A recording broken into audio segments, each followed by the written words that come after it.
Na campanha, até essa grande decisão, o Flamengo passou pelo Altos do Piauí, ainda no comecinho do trabalho do Dorival Júnior, depois bateu o Atlético Mineiro, saindo de uma derrota em Belo Horizonte, aí superou o Atlético Paranaense, que o havia eliminado no ano passado, e aí venceu o São Paulo.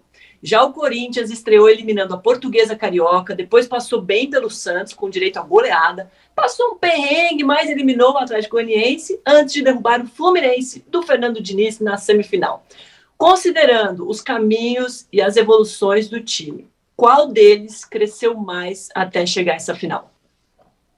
Essa pergunta é boa, hein, Domi? Porque eu acho que o Flamengo, depois do Dorival, cresceu mais do que o Corinthians. O Corinthians talvez esteja mais flat do que o Flamengo. Não é flat, não. É um crescimento mais regular, lento e regular do que o Flamengo. O Flamengo, se fosse um gráfico, ele vinha mais flat, caiu um pouquinho e aí ele subiu, né? Então, acho que o gráfico do Flamengo ele é mais emocionante do que o gráfico do Corinthians, se a gente considerar o crescimento os enfrentamentos. Agora, o Corinthians contra o Atlético Goianiense passou um perrengue que isso une o time, né? Isso mostra o que eles são capazes de recuperar, como eles podem renascer, e isso é bom para um torneio mata-mata.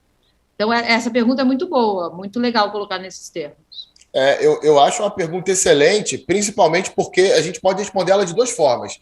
Primeiro é isso mesmo, que a Dom falou. Desde que o Dorival chegou, acho que é inquestionável que o Flamengo cresceu muito mais do que o Corinthians, até porque tem mais qualidade técnica para isso, tem mais potencial no seu elenco para isso.